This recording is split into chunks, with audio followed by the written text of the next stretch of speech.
and it's the end of the chapter 14 through 25. I'm so glad I get to read this passage because this is the place where I find myself so often. And then there's chapter 8, which kind of makes it better. So, we know that the law is spiritual, but I am carnal. I have been sold to sin as a slave. I don't understand what I do, for I don't do the things I want to do, but rather the things I hate. And if I do the very thing I don't want to do, I am agreeing that the law is good. Consequently, what is happening in me is not really me, but sin living in me. I know that no good dwells in me, that is, in my human nature. The desire to do right is there, but not the power. What happens is that I don't do the good I intend to do, but the evil I do not intend. But if I do what is against my will, it is not I who do it, but sin that dwells in me. This means that even though I want to do what is right, a law that leads to wrongdoing is always at hand. My inner self joyfully agrees with the law of God, but I see in my body's members another law, an opposition to the law of my mind. This makes me the prisoner of the law of sin in my members. How wretched I am.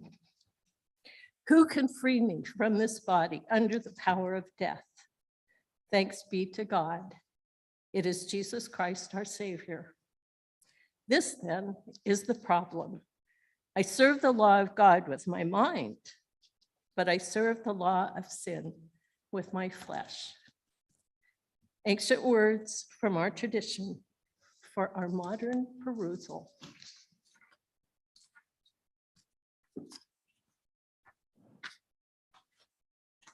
Perusal's a fancy word. She went to seminary, yeah. You can tell.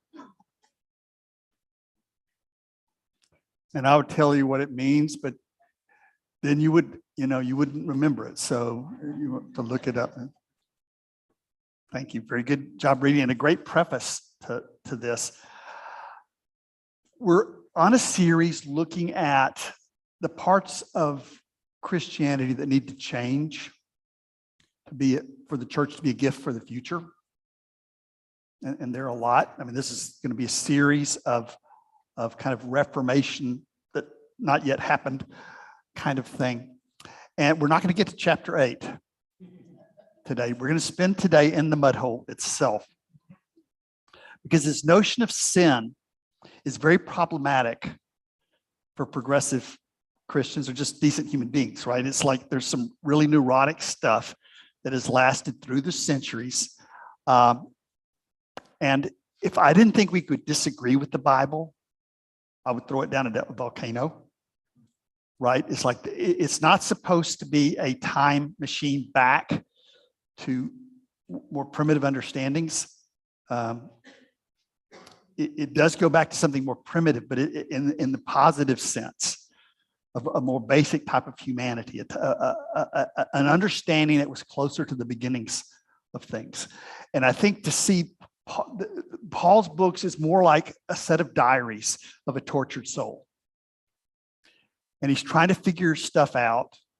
And at some level, he realizes that he's full of it. In other ways, he doesn't quite, and he's very fitful. He throws tantrums. But what he's talking about is something that, as Peggy was pointing out, that we go through. It's like, have you ever gotten on a family gathering and on the drive there, you say, we're not going to fight, okay? We're not going to fight this time, right? They're not going to push my buttons. I'm going to keep it together. And then it happens. Like everybody is trying for it not to happen. And it still happens. During COVID, it's like, I'm just going to eat one muffin, one cupcake. I mean, it happens in a whole lot of different ways. And what's going to be true is not something scientific, medical, historical, even ethical. But somebody who's struggling with something that's happening in his body that helps us get in touch with that same struggle inside ourselves. Paul lived at a time, he was influenced some by Judaism and some by Greek philosophy. He studied philosophy very passionately, and a lot of the Greek philosophy was dualistic. So reason was good and the body was bad. And that's coming from people like Plato. That's not coming from the Jewish tradition. Although you find dualism, when we get miserable enough, some predictable things happen to our thinking. So he is trying to express this struggle within him, where he wants to be loving and kind. I mean, he talks about love all the time, and then you see him just turning into this kind of a monster sometimes. I sometimes suspect that I'm the illegitimate offspring of Mahatma Gandhi and Amy Schumer, because I want to be loving and, this kind of like solid state, steady kind of thing. But if there's a good insult, I can't, there's something that happens. I can't resist it. And in this church, it's self-defense, ladies and gentlemen.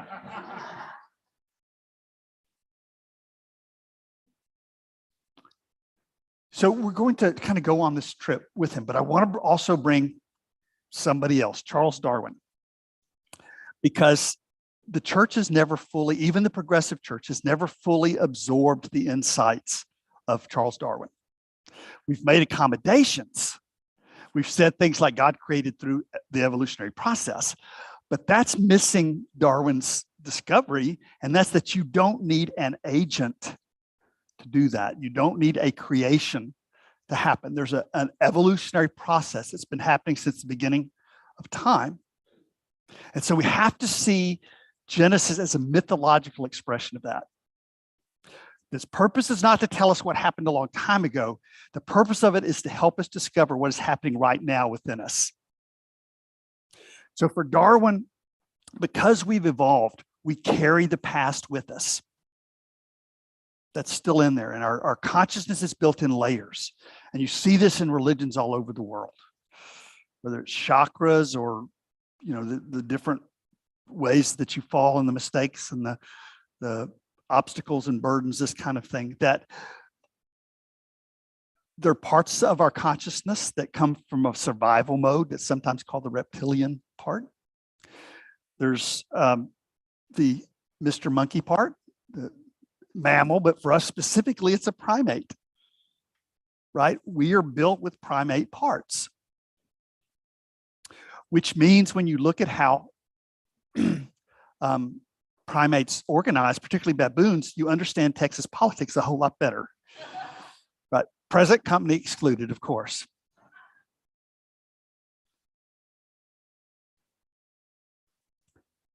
And then there's this, the imaginative part, the creative part, the rational part. But all of those parts have to work together. You can't just choose one of them or we get in trouble. So I think that the story is going to give us a kind of a roadmap to our consciousness. And I really think that's what mythology does. And I don't know of anything else that does that. It takes you on a field trip into your own consciousness, and it goes deeper. And you see this Iliad, the Odyssey, you see this in all kinds of literature around the world. For us, you'll remember that Darwin said that there's a kind of a reptilian past. And who better to express that part of our consciousness than a snake? Right? That's pretty good. That part of us whispers. And it's solely based on survival and the energies of life. We want to feel alive. And sometimes some of the worst and best things we do is from that whispered voice, where we do something just because we need to feel alive. The snake is not good or bad. The snake is our life energy. And we need to learn to artfully be in relationship with it.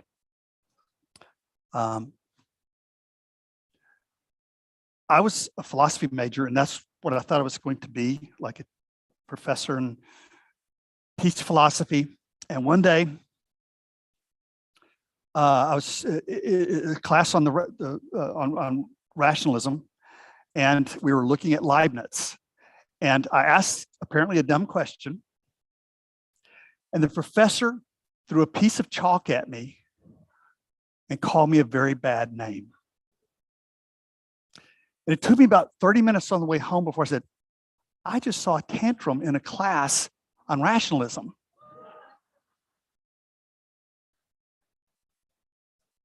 The professor who majored in and got his doctorate in the rationalists just threw a piece of chalk at me.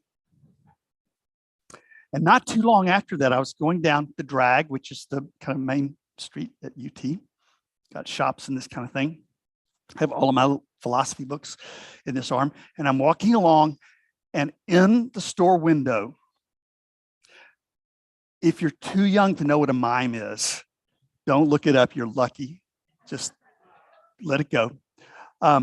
But this was a very evil mime. Very evil. And he was hiding in the store window as a dummy. Absolutely still. Wasn't moving at all until I got right by the window. And then he lunged. I would like to tell you that I stayed a stoic. But I pathetically left, and all of the books went all over the place. And it probably was like a second where I believed that a store mannequin had lunged at me. And so I'm dusting myself off, how long is it going to take to forget that this happened, and get my books. And then I'm thinking, no, I need to go into this thing. No matter how rational I think I am, I believed a store mannequin lunged at me.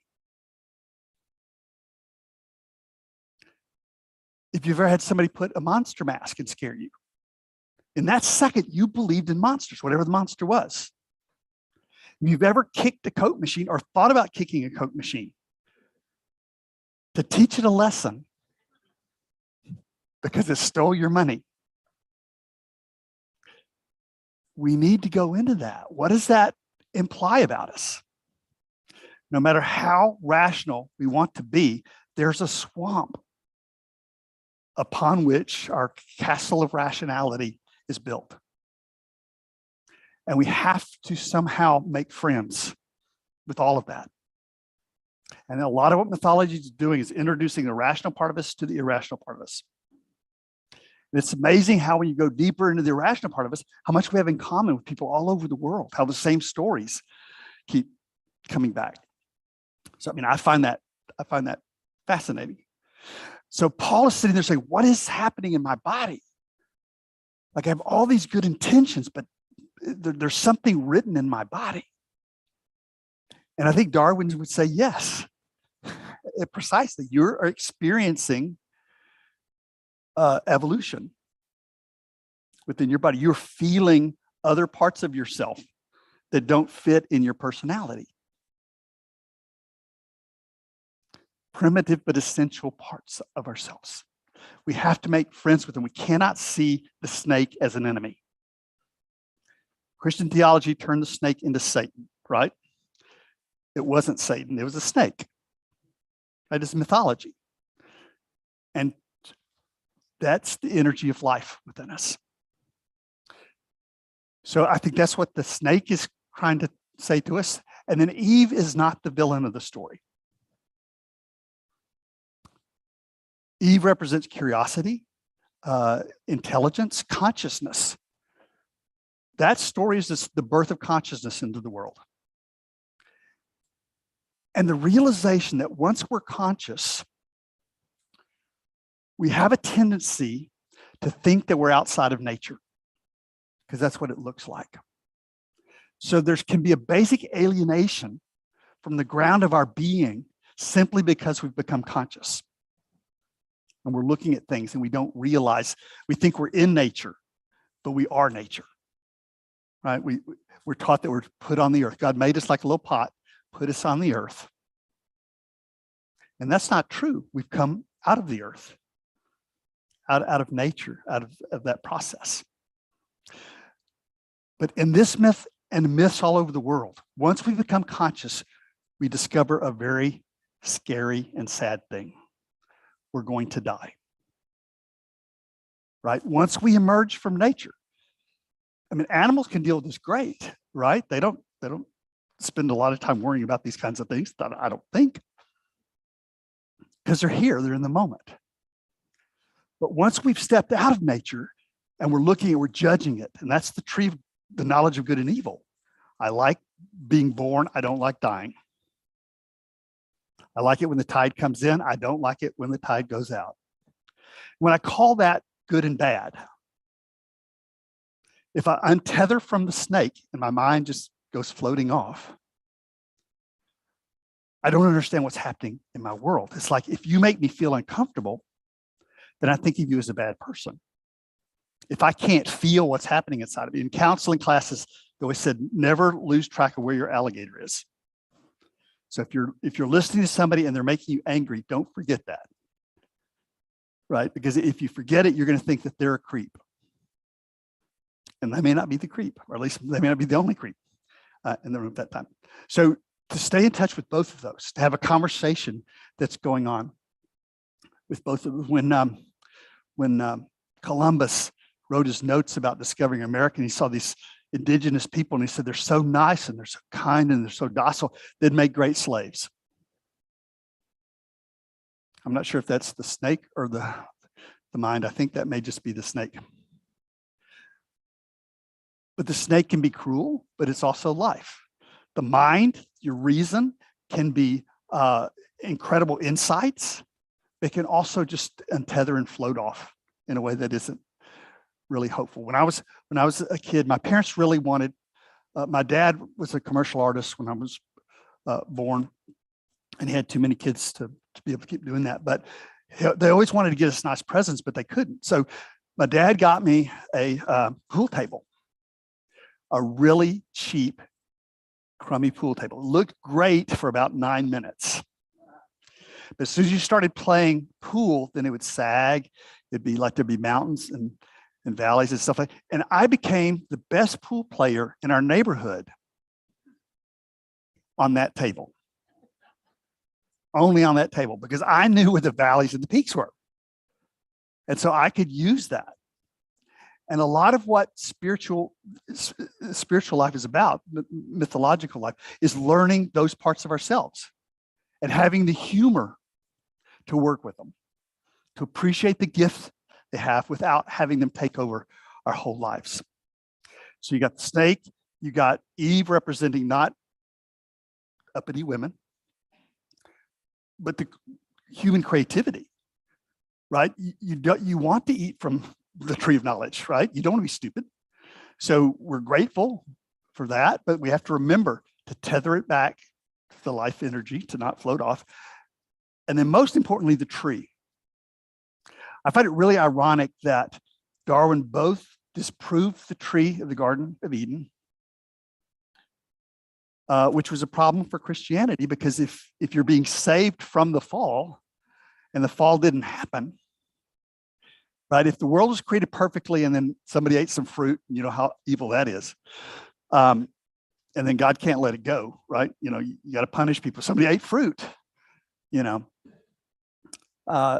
It's all crazy. I love Mark Twain wrote about this story. And I love his line. He goes, Adam was but human. This explains it all. He did not want the apple for the apple's sake. He wanted it only because it was forbidden. The mistake was in not forbidding the serpent. Then Adam would have eaten the serpent.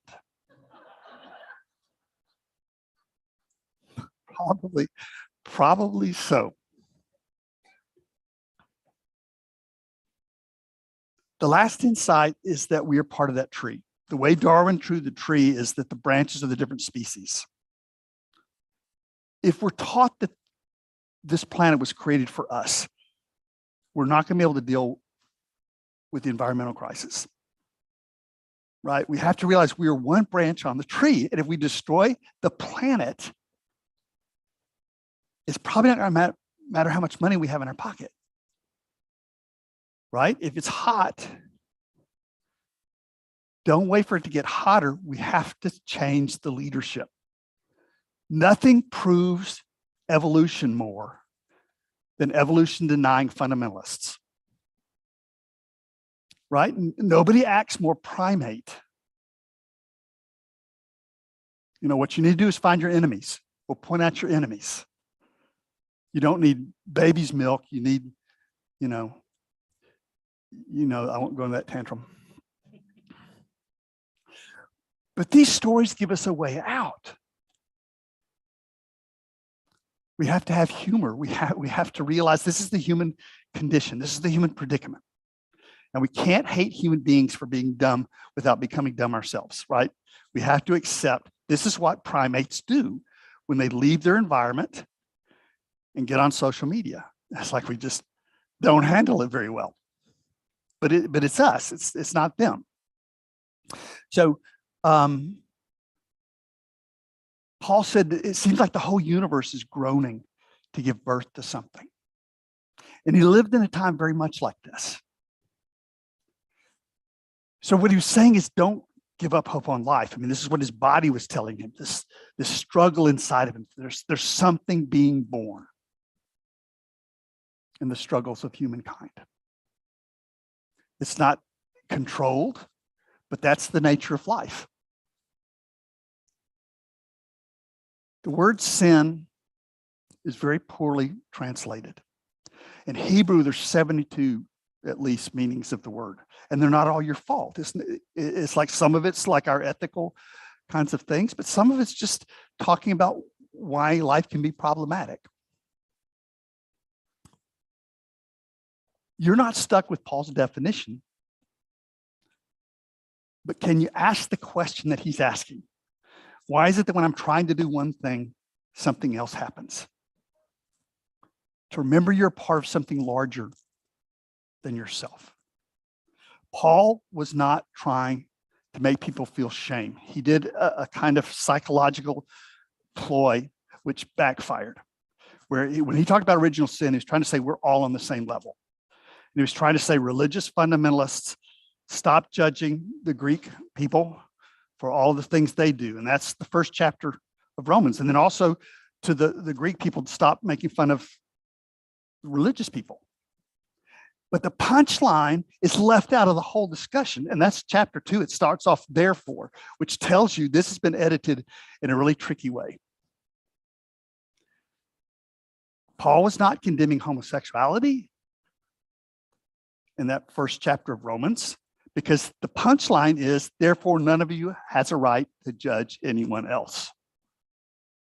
That's the punchline. So he's not trying to call us to despair. He's very clumsily trying to call us to return to love. The word sin in Greek means to miss the target. Do you remember what Paul said the target was? Somebody remember? Love. Time and time again. He couldn't do it himself a lot of times, but none of us can. So we can take the good things that are there, and I think he would want us to throw away the bad things. The point is return to the garden, to that sense of peace, the sense of joy, that sense of meaning. So sin, I think, is one of those issues. We could talk 3 hours about it, but David wouldn't like that. You'll get the next word, so you can take a shot. Yeah. But to realize that there's something inside of us that is the source of our life and our survival, but it can be problematic when that's the only voice we're listening to. Our mind emerges curiosity, inventiveness, reason. Those are wonderful things unless they untether from that earlier voice.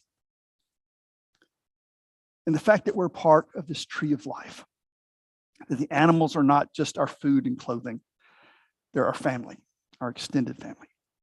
And when we can feel that with the core of our being, then we know who we are.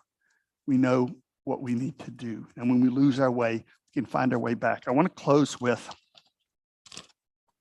this kind of ironic, Peggy. This is the parade thing from Rumi we were talking about this week, and I couldn't find it. Is that? Yeah, no, yeah, this is the parade thing. This is what to do when you find yourself lost. You've made the worst mistake you could make. It's unforgivable. You can't make it better. The word for repent just means to turn in Hebrew, just turn. Come, come,